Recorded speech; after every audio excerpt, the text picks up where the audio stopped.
Charlotte u llum inġbarna hawnhekk biex nitkellmu dwar it-tema tal-Librerija ta' Mario Zappardi u l-arkivju tiegħu li jinsab fil-Librerija tal-Istitut Karmelitan fil-Kunvent tal-Karmelitani l-Mdina.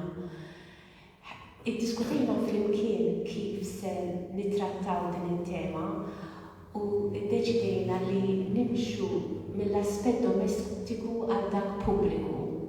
Ovvjament, Father Charlo għandu sfond akademiku ħafna iktar profond minn tiegħi. Jiena nista' nagħti l-aspett personali uman ta' kif kont naf lil Mario f'fażi ta' ħajtu. Jista' jkun li hija impressjoni parzjali, ovvjament, u jista' jkun ukoll li hemm ċerta preġudizzi min-naħa tiegħi. Imma dak li ktibtu kemm jista' jkun b'onestà. Mela, il-vjaġġ imqalleb ta' ruħ rifless fil-biblioteka personali ta' Mario Zappardi. Meta ġejt biex nifformula r-riflessjoni li ġejjin, għall-ewwel qisu sibta diffiċli nartikola aspetti tar-relazzjoni ta' Mario mal-kotba li akkumpanjaw tul ħajtu u l-vjaġġ artistiku tiegħu. Għaldaqstant se nibda billi nagħti ftit sfond ta' relazzjoni li tirrifletti l-karattru fittixi tiegħu f'taqbida ġewwiena biex jipprova jasal sal-essenza tal-eżistenza nnifisha. Għal snin sħaħ, Mario għex f'appartament mikri l-gżira fit-triq ta' Sliema. Niftakru jgħid li għall-ewwel immarja jxem għal-ħabta tal-bidu ta' snin 80 tas-seklu 20 kien għatem l-eliq fil-madwar. Tant li mill-gallerija kien jiċċekkja lil uliedu jilagħbu f'dik il-wesa. Ma' żmien tela l-bini u ż-żona saret urbana sew. Mario kien jaħdem fi studju fejn il-kotba u artefatti oħra bdew jokkupaw kull spazju. Jiena sibti dan ir-ritratt mill-internet ta' Sliema Road, il-gżira triq ta' Sliema. Il-flat ta' Mario. L-ewwel kien jisimhom blokok ta' flats wieħed Los Angeles u ieħor Las Vegas.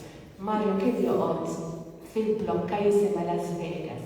Imma żmien ovvjament bdiet ta' biċċiet. U Mario kien joqgħod u dik il-blokka ta' appartament l-ewwel sular hemmhekk. Qatt ma ċaqlaq minn hemm għaliex kien post ċentrali li minnu seta' jilħaq postijiet fejn hu kien jaħdem u jopera.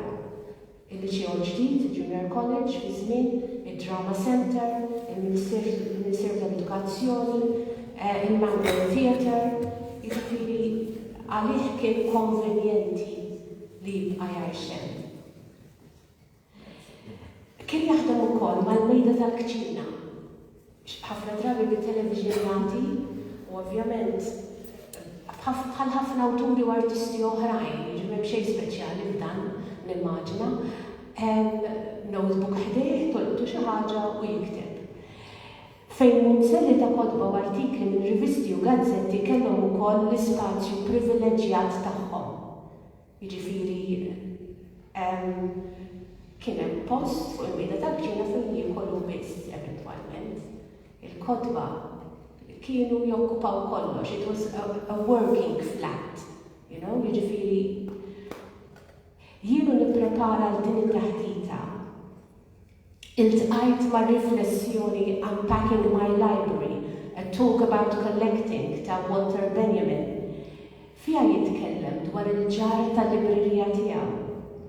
Wara sentejn magħluqa fil-kaxxi, il-kotba mferxin lawn u lin qabel ma jitqiegħdu f'posthom. Ifakru lil Benjamin fil-kaos tal-memorji. Jiddiskuti wkoll xi tfisser li tkun kollezzjonista tal-kotba u relazzjoni intima bejn il-kollezzjonisti u l-artefatti li jaffaxxinawhom.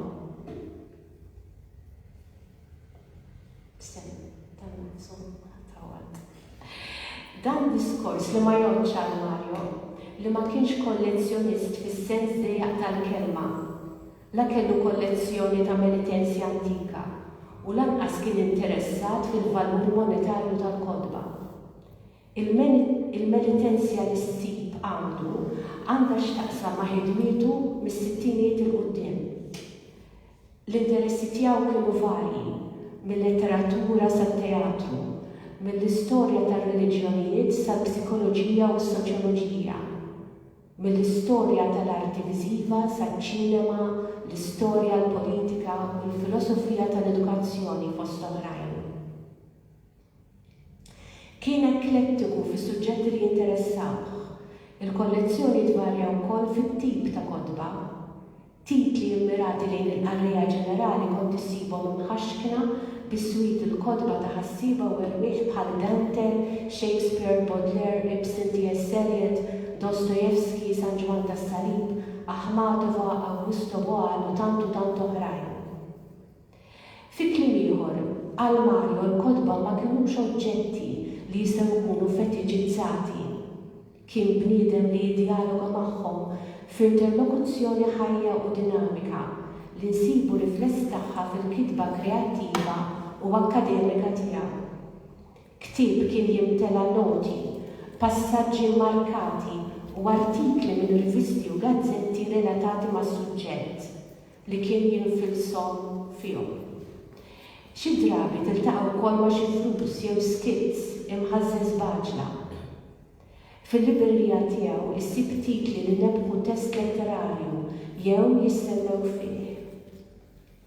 B'mod partikolari fil-prosa, f'dawk li jinbdew bil-konvenzjoni tal-ittra, Mario jagħti lista ta' kodba b'titli akademiċi twal u pedantiċi imnebħa minn titli ta' kodba li jeżistu tassew biex ikompli jżid id-doża tal-grottesk. F'dan isegwi lil Rabelais li vvinta titli twal improbabbli u paradossali biex jikkritika t-tradizzjoni arida miftuma mill-umaniżmu. F'dan il-punt nixtieq infakkar f'dak li stqar Mario stess. F'żożitu inġibet lejn kodba li kienu għadhom iċċensurati lokalment minħabba r-riġidità u l-għeluq intellettwali ta' dak iż-żmien. Għalkemm kien jaqrom, kien iħoss sens taħtija, sens li forsi kien jimmitigah billi jmur Mill-Ħamrun fejn kien jgħix, kien imur bil-mixi lejn il-Kalkara biex iqerr għand patri tal-fiduċja tiegħu.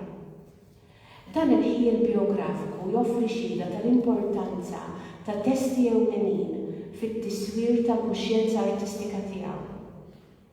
F'din il-fażi jidher li minkejja ħassu mbuttat biex jisboq ir-restrizzjonijiet imposti, ġarrab ukoll ansjetà akuta dwar il-konsegwenzi meta taħodha kontra l-ordni stabbilit.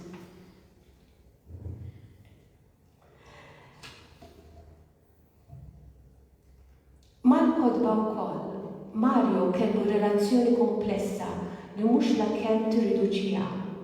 Fil-materjal pubbliċitarju għal din it-taħdita diġà referejna għal fatt li Mario stqar li l-kodba qed iżommuh priġunier. Imma mingħajrhom ma setax jgħix. Kull karta miktuba kienet interessah. Minn fuljett miġbur fil-Knisja sal-materjal pubbliċitarju tal-politiċi fi żmien l-elezzjoni li jkun lest għal xi parodija. Iżda minkejja kollezzjoni li tespandi, Mario kien ordnat ħafna u kien ikun jaf fejn għandu jfittex biex isib il-materjal li jeħtieġ.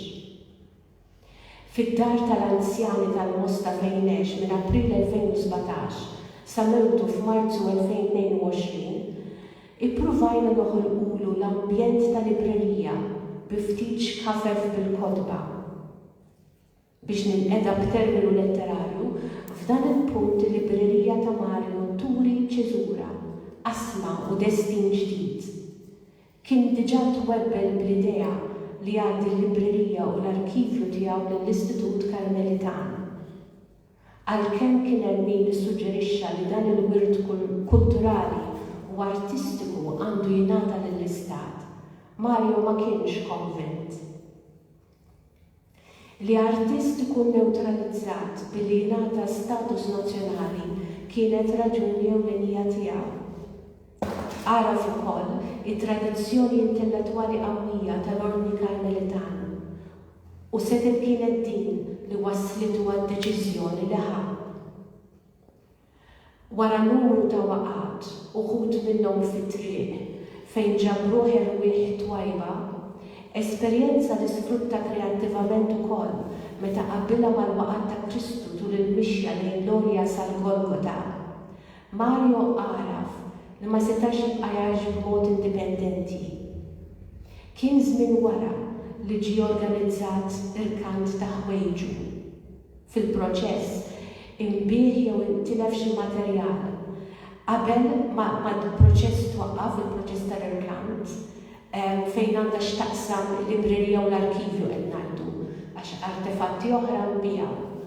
U fatt interessanti tal-irkantatur billi ovvjament Mario kellu relazzjoni fil-qrib mar-Russja li ħafna mill-arti tiegħu kienet mir-Russja li hawnhekk ma ġibx valur, ma tiswix. Fil-proċess intilef xi materjali laħaq inbih qabel ma l-proċess tal-irkant waqqaf u mbdiet it-translokazzjoni tal-librerija u l-arkivju. Fl-essej tiegħu Benjamin jikkwota l-frażi bil-Latin ħabeġ sua fata libelli jew il-kotba għandhom id-destin tagħhom. Nasal ngħid li dan ma jgħodx biss għall-interpretazzjoni ta' qari ta' test imma wkoll għat-traġitt fiżiku ta' ktieb. Snin qabel, bħal ħafna artisti qablu u warajh, Mario kien jimmarka żjara f'pajjiż barrani billi jiġri l-kotba u jiffirma fil-paġni battala tal-bidu. Kien ukoll jikteb il-belt jew pajjiż minn fejn xtraħ u d-data. Xi drabi kien jikteb ukoll il-ħin.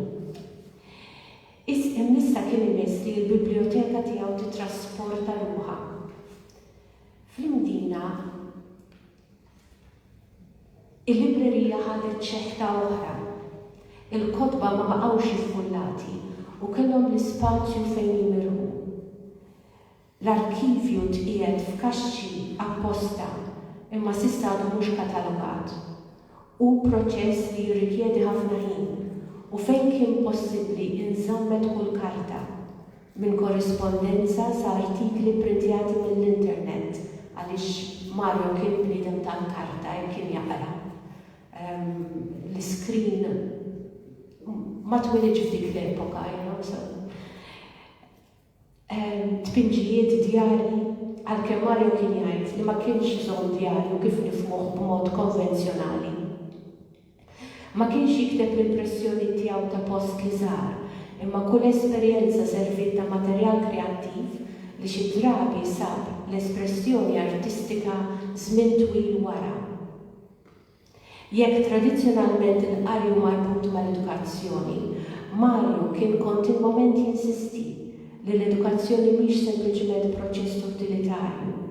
Kien jgħid li hu bniedem tal-azzjoni u l-qari irid iġib bidla ġewwiena li mbagħad irriflessa fil-mod kif ngħixu b'responsabbiltà lejn anfusna u lejn l-oħrajn.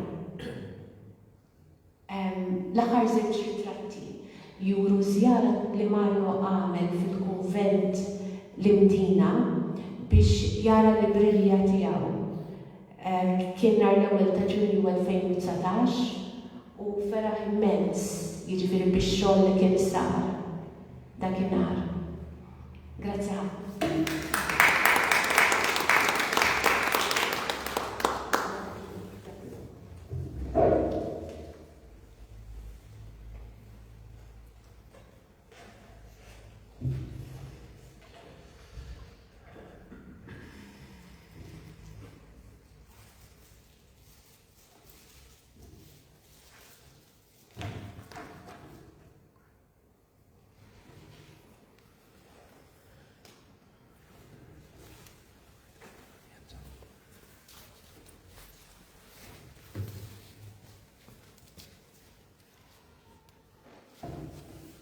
tajba kulħadd kif għaltilna Patricia,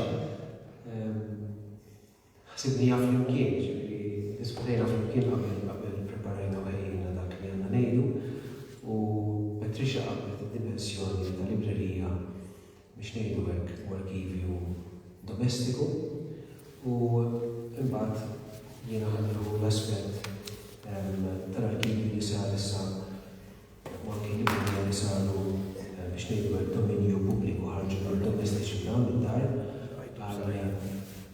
għal-spazju pubbliku. U dak li provajt nagħmel unħejli għal din il-taħdita. Provajt nara ftit fil-librerija ta' Mario, il-kodba l-iktar. U minnhom nara x'awturi li propju li Mario ispiraw, jew daħlulu f'rasmu, li din il-librerija u dan l-arkivju jħallihom lill-Istitut Karmelitan, li jiena ta' żmien kont direttur tal-istitut u ħatta sorpriża kbira. Fil-fatt dokument diskut.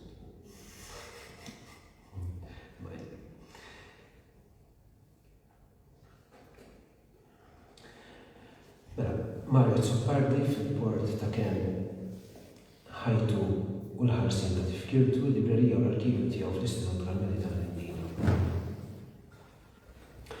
Il-trasferiment ta' librerija privata u l-arkivju ta' Mario Zoppardi mid-dar tiegħu għal Ken tal-Istitut Karmelitan fil-Kunvent ta' Indina ma jridx jinqala sempliċiment bħala qatt loġistiku li fih ġej u imċaqlib għaliex kaffi fil-kaxxi u l-kartun, il-manuskritti u l-kodba kollha noti minn imkien għal ieħor. Iktar minn hekk dan kien għadd tqil għal Mario b'tifsira eżistenzjali, intellettwali u spiritwali. Kien is-salvazzjoni ta' moħħ li jrid jinftiem bħala ġrajja arkivistika fis-sens filosofiku sħiħ tal-kelma. U hawnhekk m'għandniex biss ċaqliq ta' kodba u karti u lanqas sempliċement preservazzjoni tal-wilt literarju. Kien iżda u fil-ħsieb ta' Mario intervent fil-qasam tal-politika tal-memorja, tal-awtorità u t-trasmissjoni. Li arkivju privat jiġi mċarraf f'ambjent istituzzjonali liminali kemm liminali ifisser li tkun qed tinbidel il-qagħda ontoloġika tiegħu. Il-kollezzjoni domestika issir sit ta' liġi fil-fatt dan Mario għamlu b'att notarili ta' ħarsien u interpretazzjoni tinqaleb minn ambjent privat intimu għal tifkira strutturata.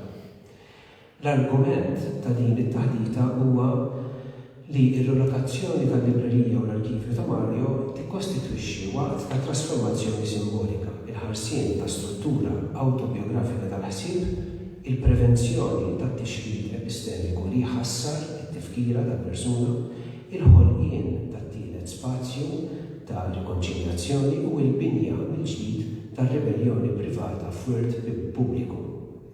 Sabiex ninterpreta dan l-att li huwa wkoll fih nifsu ġrajja għażilt illi nislet elementi mill-filosofija ta' Alberto Manuel dwar il-librerija bħala arkitettura autobiografika, ixbijat metafiżiċi ta' Jorge Luis Borges dwar il-libreriji sħaħ u kaotiċi u t-teorizzazzjoni ta' Babħa, teoriku kritiku tal-postkolonializmu li jitħaddet fuq l-ambivalenza, l-ibridità u d-differenzi kulturali, fuq it-tielet spazju u l-istudju dwar l-identità poetika ta' Zoppardi, b'mod partikolari mill-karatterizzazzjoni tiegħu bħala l-enfant terrible ta' Malta. Il-qafas metodoloġiku jinżel aktar fil-qie bir-referenzi għal ħsieb arkivistiku ta' Jacques Derrida, Paul Ricoeur u Michel de Foucault. Permezz ta' din il-lenti mkabbra, il-rilokazzjoni tal-librerija ta' Zoppardi tidher bħala qatt archeontiku ta' kilba mill-ġdid, rikonfigurazzjoni ta' identità narrattiva permezz ta' tifkira immedjata u trasformazzjoni fil-kundizzjonijiet tad-diskursività jew tat-taħlit. F'din il-ħarsa, l-Istitut Karmelitanu miegħu l-Kunvent fl-Indina ma jsirx biss post ta' Ken, iżda apparat tat-tifkira li jsawwar mill-ġdid il-qari li jinftiem tal-ħajja u x-xogħol ta' Mario għal-ġejjieni. Permezz ta' din il-lenti interpretattiva, l-Istitut Karmelitanu u l-Kunvent fl-Indina jidher mhux biss bħala depożitu neutrali, iżda bħala mingħajr ma jitlef dik ir-ribellioni radikali tiegħu il-ġankuz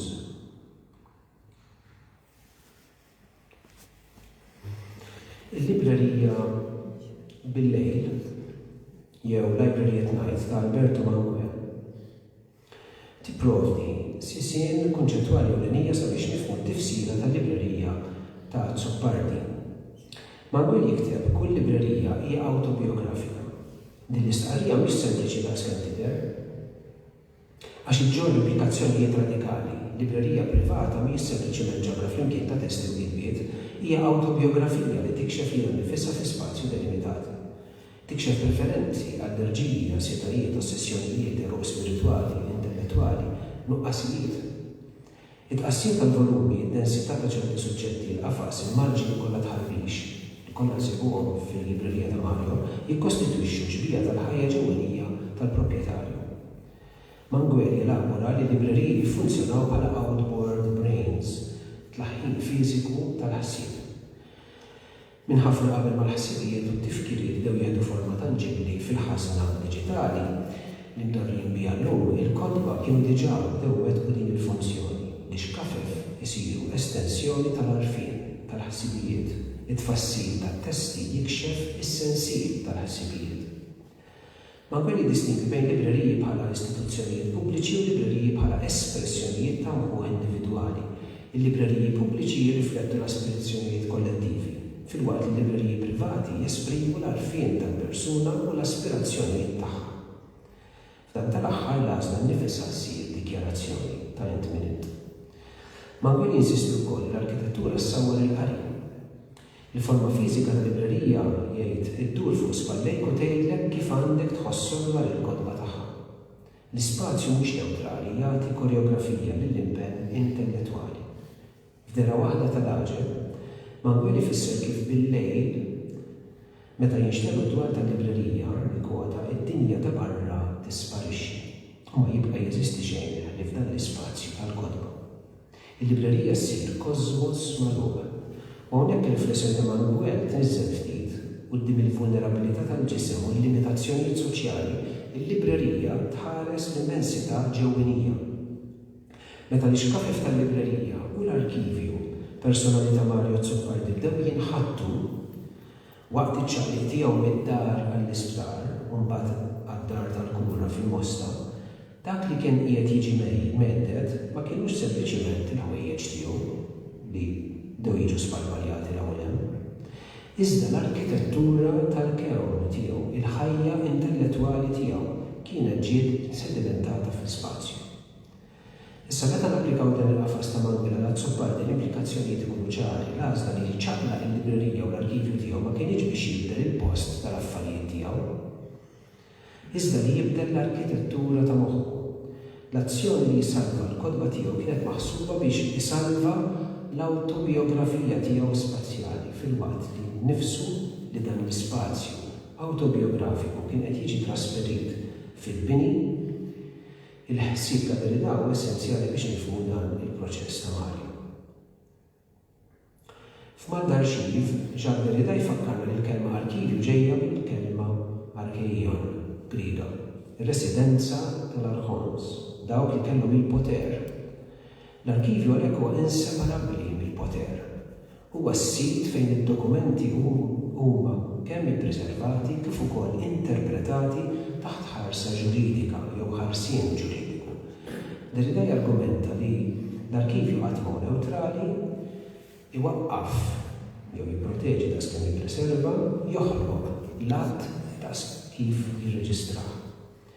L-att tad-destinatarju li jiġbor id-dokumenti taħt awtorità waħda jiddetermina x-xjott bħala tifkira li għandha tinżamm. Meta l-librerija privata ta' Mario sabel posta fl-Istitut Karmelitan tinqasmet mill-awtonomija tad-dar għall-ordni arkeontiku. L-Istitut u allura l-Konvent bħala kustodju istituzzjonali liminali kemm liminali jingħata seta' interpretattiva. Isir il-gwardjan tal-għażla, tal-klassifikazzjoni, tal-aċċess, tal-kontestualizzazzjoni. U din kienet ċara ħafna fil-ħsieb ta' Mario. Nikkwota kliemu stess li tiġdu wkoll Petriċa. Ma rrid bl-ebda mod niġi manipulat u użat għall-aġenda ta' oħrajn kif diġà ppruvaw jagħmlu. Derrida jitkellem ukoll dwar id-deni tal-arkivju bħala xewqa ħerqana u bla sabar biex terġa' lura lejn il-bidu. L-arkivju huwa animat minn din ix-xelqa għall-bidu mill-ġdid. Fil-każ ta' Zoppardi, it-trasferiment huwa paradossali, huwa ma rridx jerġa' lura lejn il-bidu ta' kollox imma rrid li ma jħallix jintesa' blat tat-tixrid u l-frammentazzjoni. Ma rridx jiffissa fuq il-bidu imma rrid jassigura l-kontinwità integra. Il-Mal tal-Xrif ta' Derrida huwa hawnhekk mal ħasħażin, mejt, għal-ħarsien, għal-ġejjieni, iktar milli għal-ħarsien nostalġiku ta' dak li għadda. Derrida jfakkarna xorta waħda li l-arkivju dejjem iħares lejn il-ġejjieni huwa wegħda indirizzata lill-qarrej li għadu ma ġiex. U f'dan id-dawl il-kundizzjoni waħdanija li Mario għamel għaż-żamma tal-librerija u l-arkivju fl-Istitut Karmelitan, jiġifieri li l-arkivju tiegħu irid ikun miftuħ għar-riċerka taqilgħu konxjament u intenzjonalment mill-qasam domestiku u privat għal dak pubbliku u trasformah fran għal-ġejjieni. F'dan id-dawl l-Istitut Karmelitan ma jsirx qabar iżda qadba arkeontika fejn l-awtorità tissalvagwardja l-ftuħ aktar milli tirrestrinġih. Dan kien ċar f'moħħ u ħsieb Mario għax bħala kuratriċi ma ħallix lill-gvern tal-istitut jew tal-Karmelitani iżda il-Patriċja. L-istudju ta' Grazio Falzon Rebellion the Mind, The Poetry of Mario Zoppardi, qiegħed lil Mario fih dan it-taqlib politiku u soċjali ta' Malta ta' wara l-indipendenza u jiddiskrivih bħala l-enfant terrible tal-poeżija kontemporanja Maltija imdawwar Maelstrom of Debate li jipproduċi verbal pyrotechnics sprawling in phantasmagoria of images of a tortured mind. Il-qawmin ta' Mario ħabat mal-tuħ ta' Malta mill-Kuruna Ingliża u t-taqlib soċjali li seħ wara. Il-ħelsien politiku infannat mill-inċertezza kulturali. Falzon jinnota li Zoppardi kien fost l-aktar attivisti tal-ġenerazzjoni tiegħu impenjata trasformazzjoni soċjali u kulturali ħielsa minn sistemi tradizzjonali riġidi. Huwa qam kontra dik li kien iħossa u jara bħala maġġoranza sikta, manipulata u f'dan id-dawl ukoll ikkritika l-istituzzjoni ekklesjastika li hu kien iqisha għadalura u ipokrita. Fittex li jkisser influenzi letterali arkaiċi u ritna mir-riżorġiment Taljan u li jibda bidliet radikali fil-ħsieb u l-kompożizzjoni poetika. Il-poeżija tiegħu issussat il-kuxjenza Maltija u għaċċajt il-tradizzjoni u mod tal-limiti espressivi. Jekk kull librerija mela hija autobiografika, allura l-librerija ta' Mario trid tinqara bħala l-arkivju sedimentat ta' dan it-taqbit. L-ixkafef tiegħu kien fihom il-fjuwil intellettwali tad-dissens tiegħu. it-testi li kien jidħol fihom jirreżistilhom, jinnothom jew jos kien jiffurmaw l-alġebra privata tal-kliem u s-simboli li kienet il-bażi tal-ikonoklażmu tiegħu. L-issalva l-librerija tiegħu għalhekk isir att li jippreserva s-substratu materjali ta' trasformazzjoni letterarja moderna ta' Malta.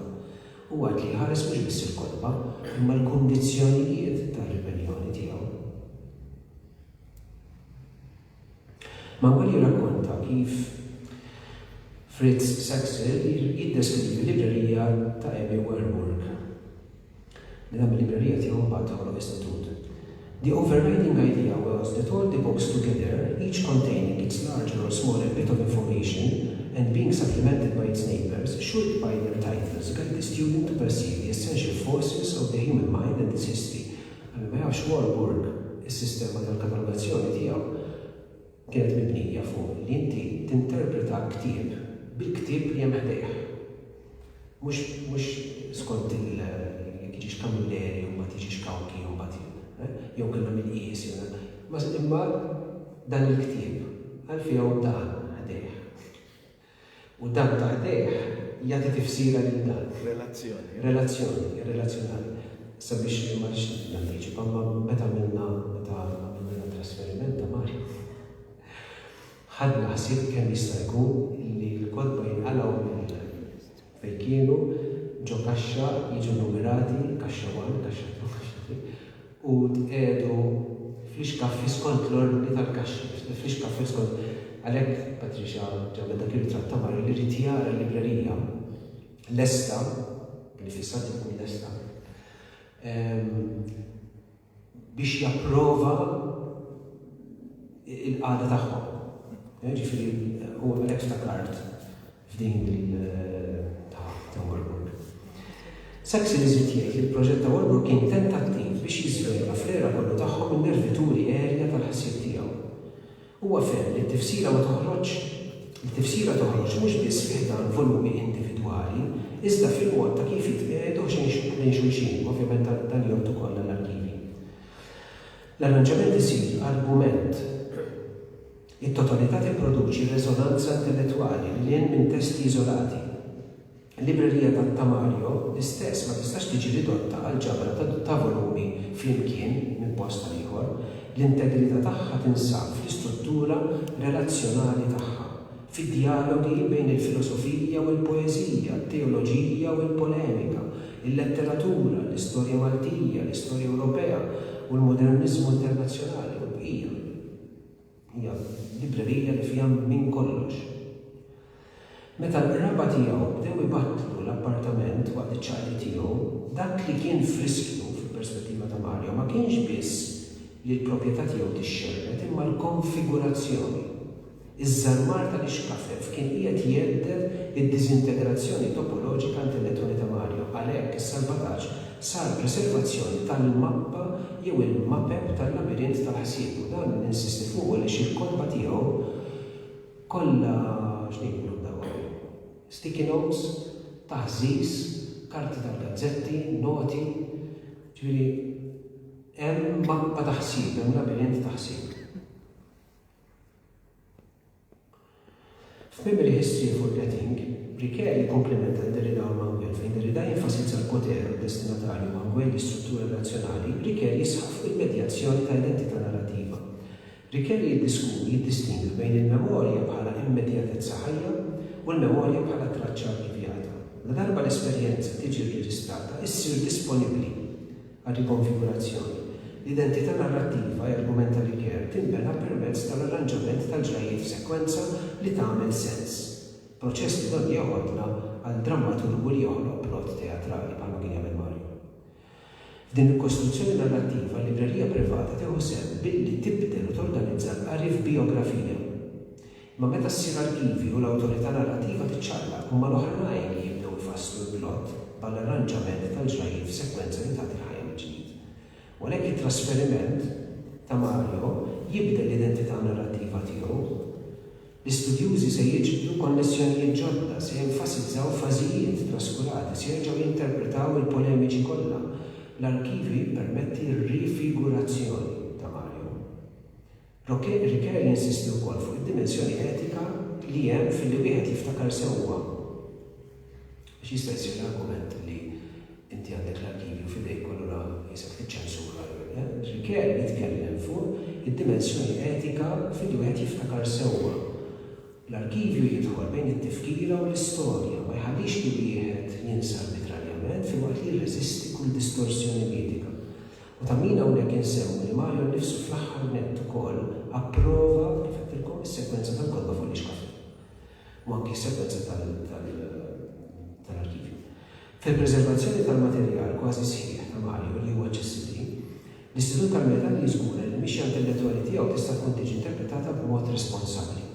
Ir-ribellioni tiegħu, it-tensjonijiet teoloġiċi tiegħu, l-esperimentazzjoni modernista kollha jibqgħu disponibbli għall-istħarriġ kritiku iktar milli għas-simplifikazzjoni nostalġika.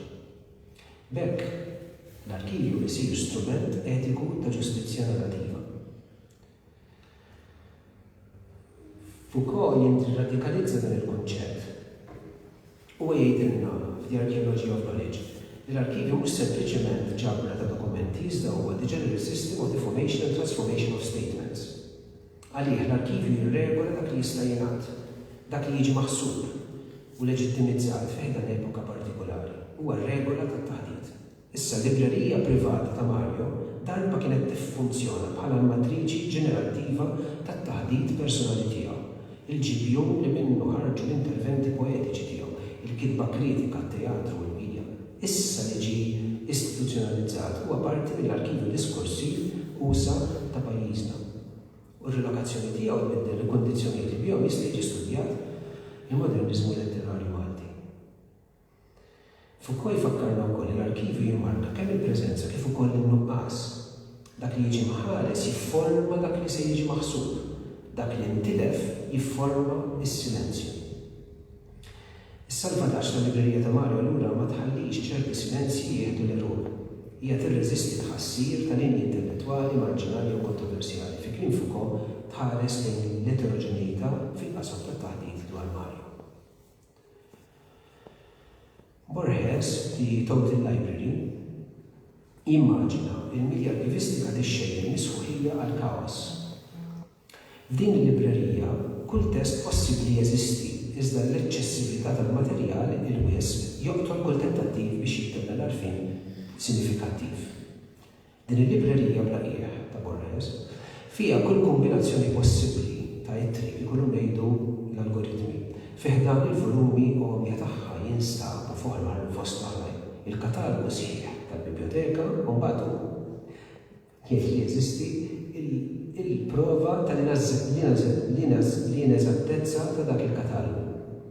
Kollox jeżisti iżda mitfun taħt kakofoniji bla sens, kliem fira u vojt, li ma jinftehimx. L-arfien huwa teoretikament sħiħ iżda pratikament inaċċessibbli. Issa di Mario ma ridix.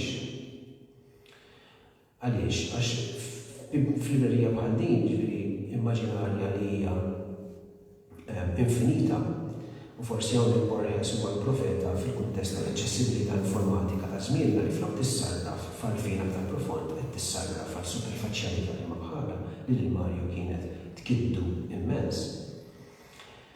Derda kien iżomm li l-librerija bħal din m'għandix ordni arkeologiku ġi m'għandix dan is-sens li tmur għall-bidu u mbagħad tagħti ħajja mill-ġdid. L-insistenza ta' Mario fuq il-ħarsien istituzzjonali liminali tevita propju din il-Babilonja jassigura li sħuħija ma ssirx kakofonija. It-tama eleganti ta' Borges tinsab fil-possibilità li r-ripetizzjoni tista' tipproduċi ordni moħbin. Madankollu jiġbija li l-aktar tispikka jew waħda ta' tuħta nifsi jew fabel epistemiku. Il-kundizzjoni li jagħmel Mario li l-arkivju tiegħu jibqa' miftuħ nerġa' nirrepetiha li trid tinqara f'dan id-dawl. Għax huwa jiġħad kategorikament li jħalli ħajtu mhux biss isibu ħajtu tixxerred fil-kaos tal-Babilonja fejn l-isnan dwaru ma jinftehmux. Għaldaqstant il-ħarsien istituzzjonali tal-librerija u l-arkivju isiru garanzija li ma tħallix dan iseħħ. Għal Mario mela l-Istitut Karmelitan kien bħala antidotu għall-librerija ta' blatmiem u indifferenti. Jiggarantixxi li xogħol Mario jibqa' mfittex, kontestualizzat u ħaj. Hekk li l-Istitut mhux biss isom il-materjal arkivjat, iżda jmur lil hemm minn hekk u jagħti struttura li tinqara, jiġifieri li tista' tinftiehem. Taħt il-netti ta' Derrida fuq arkivju poter, iż-żamma u l-ħarsien jipproteġi x-xogħol tiegħu milli jintilef f'idejn il-kollezzjonisti. Li dak li jinteressahom li jgħidu li jkollhom xi kitba disien jew xi saħansitra xi ktieb jew memorabilia ta' Mario għas-sodisfazzjon personali sabiex iħossu importanti u speċjali, bil-konsegwenza li simbolikament it-tifkira u l-wirt ta' Mario tkun ikkaratterizzata mit-tixrid u frammentazzjoni. Da Mario ma ridux meta sar jaf li qed isir.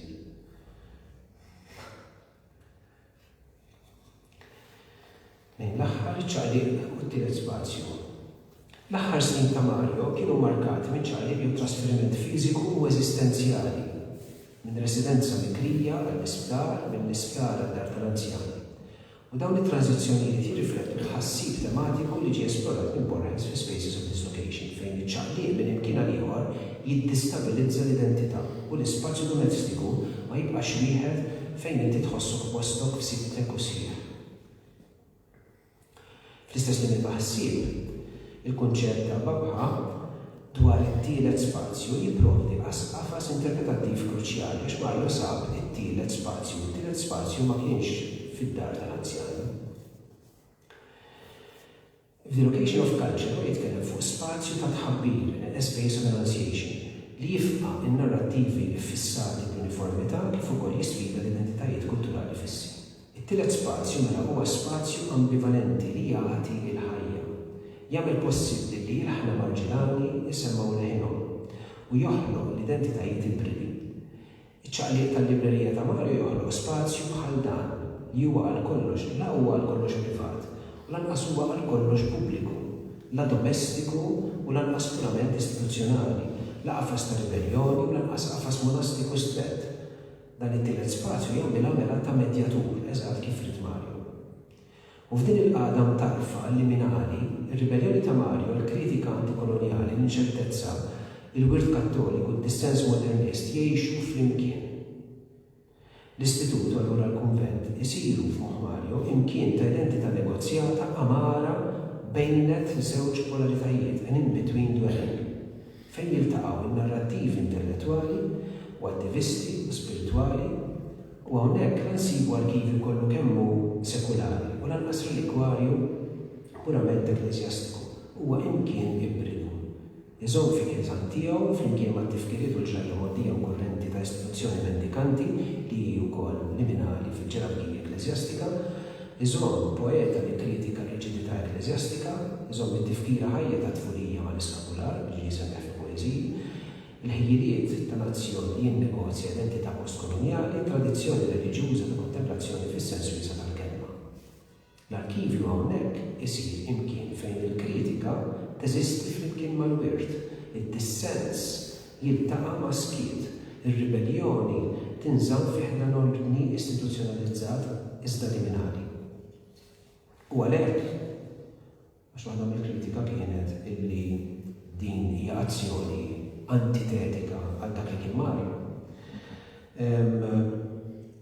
L-istitut u l-konvent mhumiex antitesi fiż-żamma tal-librerija u l-arkivju, mhumiex antitesi tal-ħajja u l-attivizmu ta' Mario, mhumiex lanqas kontradizzjoni, iżda sintesi. Għal-poeta li darba sfida l-awtorità ekklesjastika, dan l-imkien jista' jinħass paradossali. Madankollu l-biografija tikkomplika n-narrattiva. Fl-assoċjazzjoni ta' tfulija ta' Mario ma' l-iskapulari jisemmeħ il-poeżiji tal-Madonna tal-Karmu u d-difnata waħda mid-żjien tiegħu li mietet fama ta' tiba u tusija hekk li għandha qabar speċjali f'dan il-kuntest karmelitan fil-Kannirja fejn rid jindifen Mario. U allura din l-Birka Kannirja u din il-konnessjoni anki biex ngħidlek tal-familja tiegħu għamlu bil-kunvent imkien ta' tifkira lieu de mémoire fis-sens li jitkellem dwaru Pierre Nora. Jiġifieri imkien simboliku kemm fiżiku u konċettwali fejn it-tifkira tibqa' sħiħa u tiġi maħarsa. Allura kif jissuġġerixxi Manuel The Librarian's Home jissuġġerixxi li l-librerija tista' ssir post fejn fl-aħħar mill-aħħar inħossuna d-dar u għalhekk Mario għażel li l-librerija u l-arkivju tiegħu imorru hemmhekk. Għax hemmhekk kien iħossu id-dar, kien iħossu f'siktu, kien iħossu f'postu.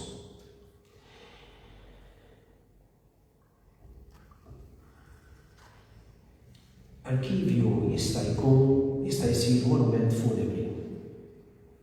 Siket is-siġillat imweġġaħ iżda bl-ħajja.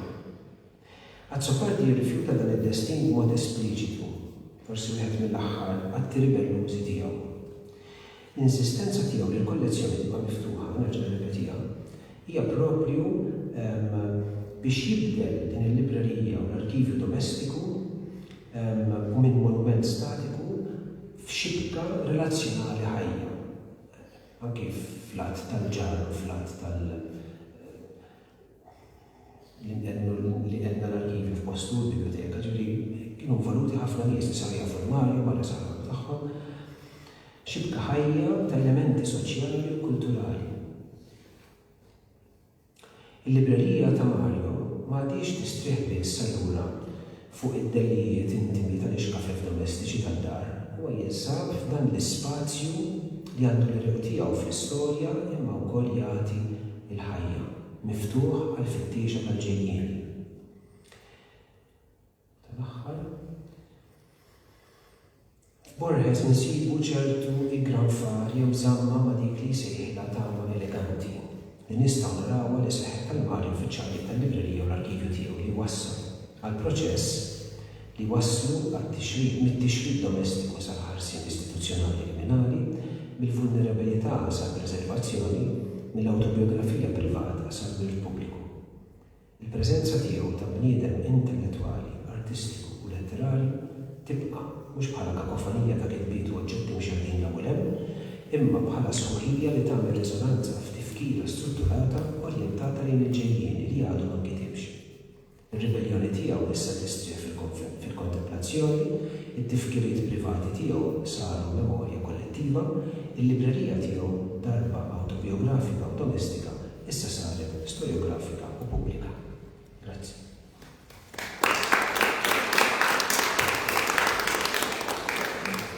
L-Akkademja tirringrazzja li Patricia Arlo u l-Sinjora Pedgat għal din it-taħdita.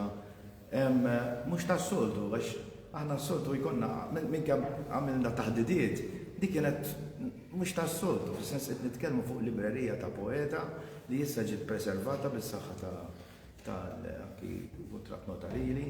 U nistidnukom tippreżentawlna il-riċerka li għamiltu din l-esperjenza tagħkom biex kalarit ukoll narawha pubblikata f'xi ħarġa tal-Malti, il-pubblikazzjoni tal-Akkademja. U nirringrazzjawkom ukoll tal-battikata li ħadtu biex issir din il-trasferiment, mhux vera biex kollox jibqa' preservat.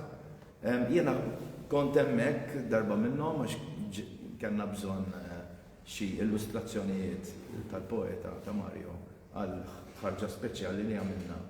U viva vera, kif spjega Fader Ġarlo, il-kodbu ma preservati b'tali mod jidher ċar li kien hemm attenzjoni rigoruża u saret bimħabba kbira, it-trasferiment sar bimħabba kbira saħansitra sal-inqas noti baqgħu miżmuma f'posthom biex l-onus ikun hemmhekk kollu kemm. Grazzi ħafna. Proset. U nistidnukom biex tgħaddu naqra minn hawnhekk. Forsi xi mistoqsija. U forsi hawn xi mistoqsijiet ieħor.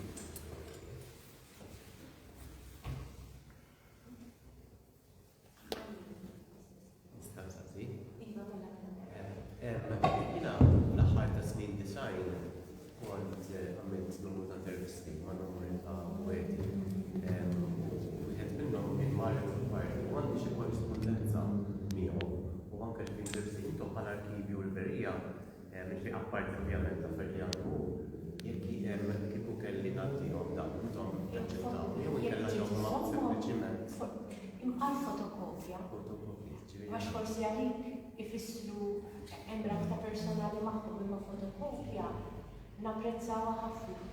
L-intervisti nifisom kienu dew l-orizzont ta' kienu qegħdin jikkommemoraw kif nista' nagħmel moviment hawnhekk literarju. Probabbilment għandu qegħdin fl-arkivju żgur. Għax kien iżomm. Imma jiena għandi t-trit tiegħu tifhem kont korrispondent miegħu. Għax tkun sabiħa li jkun hemm. Għax kun hemm l-isfond li wasslu għal dawk l-intervisti, ġifieri jiena kieku li trinżommhom imma għandi fotokopja. U kif nagħmel ġifieri jew trattatu l-dettalji intom jew niġi lilna? Permezz ta' email. Issa wara nagħtik l-email nagħmlu kuntatt. Grazzi ħafna. Hekk żammejna fil-kodba sal-inqas nota biex anke jiġi ħajġi studjat ċert kodba jew whatever ta' Mario jew xinu. Min ħaj jistudja ħaj riċerka jaf anke s-sorsi ta' dik il-kitba minn fejn ġejja.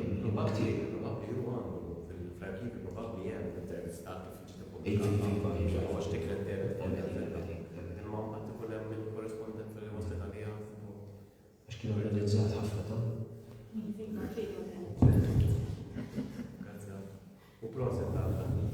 Jien il-libertà ma stennejx li ħankun dan it-tip, ġifiri kif għal ġo, kienet vera interessanti għax dak li jkun meta ħalli d-dinja l-mut ġifiri. Kemm veru jkun hemm dak li għadda minn moħħu l-jibbiet tiegħu ħafna drabi jkunu impressjonijiet, ovvjament ikun hemm kif semmejt fil-bidu suġġettività wkoll, ġifieri kollox importanti, imma li jkun hemm xi ħaġa fattwali l-kodba jkun hemm l-ispazju tagħhom kif ikunu l-kodba bejn xulxin, naħseb hija xi ħaġa struttura li tgħin biex il-memorja tal-persuna tkun iktar valur. Mhux sempliċement għandek affarijiet verxin law ċentru u għandek kollox hemmhekk. allura din il-librerija miftuħa għan-nies. Mela, kull irid jagħmel riċerka partikolari jibgħat jikkuntattja Bħala riċerka mhux ġast. Il-librerija Għal-librerija pubblika. mhix librerija No, pubblika. no, no. Jużawha l-istudenti ta' teoloġija u anke ġifieri hemm oqsma oħra jmissu mal-arkivi tal-konvent tal-provinċja li kienu riċerkaturi oħra fuq livell storiku artistiku, ma dak mhux ta' Marju. Ġifieri huwa miftuħ għal min irid jirriċerka xi ħaġa partikolari u jkollu aċċess. Jien ukoll għandi mill-lat umoristiku ma ta' Marju kont nagħlem miegħu. U kien jagħmel karikaturi tal-membri tal-istaff, anke tiegħi għandu waħda daqshekk, meta ħarġet mill-ħożma. Tista' timmaġina dik karikatura tiegħi kollha anyway, u jikteb ġewwa u konna noħorġu bħal gazzetta ħna żgħira. Imma karikatura ta' kull membru tal-istaff. Kienu kull min jieħu għalih u da u tajbi u jikteb u jipinġi, kien jipinġi tajb ħafna u jiskaċċa ħafna. L-istess anka fit-dar tal-anzjan. Illa, sorra, interessanti. Notebook fidej u l-anzjani jagħmel skits tagħhom. Tana il-frustrati kien semmija. U għandi kemm il-waħda minnhom, x'għadhom għandi l-oriġinali. X'għadu kaslu għajmini for all it's worth. Jekk kunu tridu. Namilkom fotokopja. Grazzi, li anke kopja, Ekko. għax tikkomplementa. Iva, il-lati ieħor tiegħu. Jien ħanejt nista. Jien kont studenta tiegħu, kien jallimni l-ana form 1 laqas form 2, kien jallimna l-art. Jien kont imbagħad bid-disgrassja. Kelli ħafna teachers dejjem ġibuni dawn, immu le, għalhekk ġejt kombinazzjoni għax kont qed nisma' l-advertising fuq il-UTV u malli rajtu jiena li kien it-tieni missier. Għax meta kien jallimna l-art, kien jiġi ħdejja, le kien jagħmel ma għandekx għalfejn taqta' qalbek, tiegħek tajjeb ukoll. Kien itina l-ġebel, iġġalna l-ġebel. Skużani, int kont Saġġiljan? Marija. Il-rosary. Alright, hemm kont jien. Hemm konna bil. Niftakara bil-ġebel. Nismakom titkellmu, imma kont matuta ħafna biex naqra x'naqlibhom il-kliem. U dak iż-żmien ma kinux jafu x'inhi, imma din jiġu jgħidulek li inti ignoranta. Xorta rnexxejt għax imbagħad minn hemmhekk mill-Fonfort laqt it-trade school, minn hemmhekk niġi b'dik station, kont fl-aqwa fabbrika l-Vortex. Konna l-ewwel fabbrika li ħadna il-bonus kien itijunna. Konna nesportaw għal-Russja.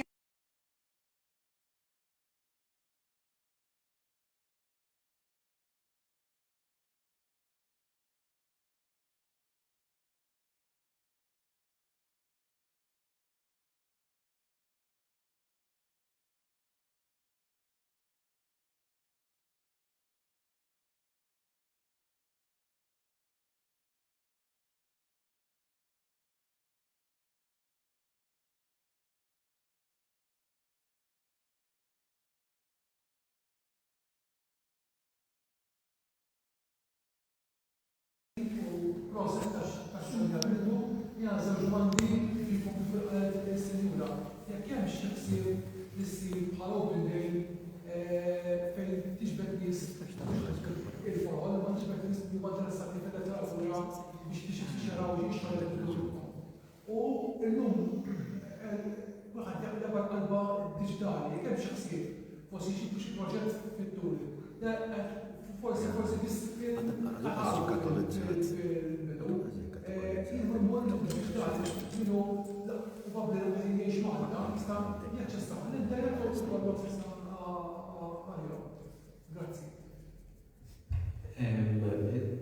ġili għad memxej katalogat. Ħansi bil-kaxxi.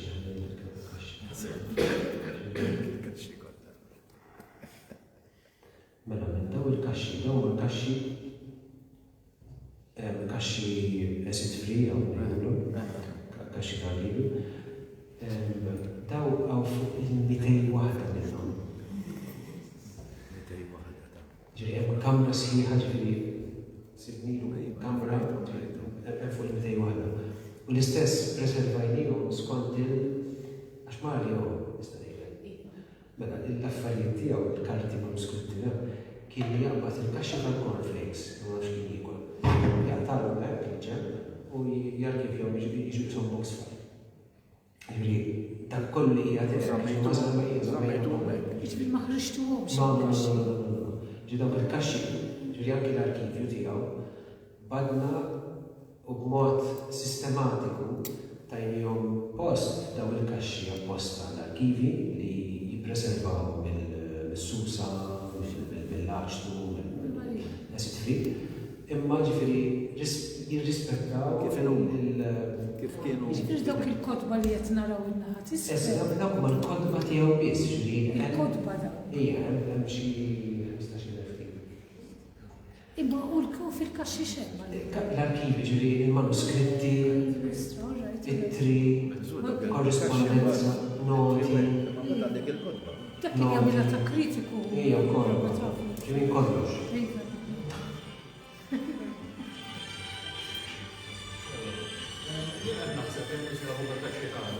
Semmiħu daw il-notes, sticky notes li ħad fil-kodma, eccetera. Importanti li daw jittedulhom ritratti ukoll. Għax nimmaġina li forsi anke fost ir-riċerkaturi, forsi ma jkunx daqshekk serjet, għal l-sticky note kemm interessanti jaqbad iwarra waqt isfalli ġiġi. Ġifi tajjeb li forsi qabel ma tinfeta tiċċekkjaw sew x'hemm mhux m'hemmx, forsi jkun hemm anke biċċi ta' ittri, eccetera, moħbin l-hawn l-hemm li ma jisparixxux mbagħad l-hawn l-hemm sewwa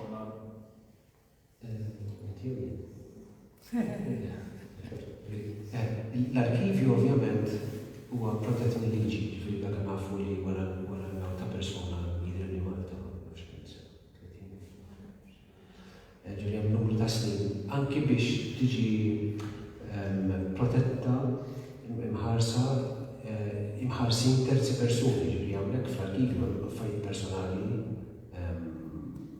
korrespondenzi jitri u dak li jkun sittilu nissu kwatat f'xi artiklu, f'xi teżi. Allura, imma ġifieri hemm mod ta' kif inti dan tista' għalhekk bdejt jiena magħluq imma fl-istess ħin huwa liminali huwa għax inti tista' għandek xi ħadd li jistudja ma nafx jew jirriċerka fuq il-basal f'Mario Zoppardi u inti tkun taf xemm taddilu l-materjal biss fuq il-basal u toqgħod ħassamjaw li ma jħarbux. Ġifieri hemm mod ta' kif toħroġ l-affarijiet. Iva, ġifieri minħabba li katalgu għadu ma sarx, x'ismu diġitali. Patricia u jiena stretti ħafna fuq l-aċċess għal kwestjoni ta' ħin ukoll. Dan huwa full-time job. Jiena mill-snin ma naħdimx. Nieħu ħsieb lil Mario u l-Ommi. Mario kont ngħidu b'ċajta trid segretarji full-time biha. Bl-intensità li jaħdem biha. Imma jiena rrid naħdem illum ukoll, jiġifieri hemm limitu ta' kemm ta' x'tista' tagħmel. Arkivju bħal dak tiddedika ħajtek kollha. Eżatt. Hemm dawk restrizzjonijiet li mbagħad ukoll.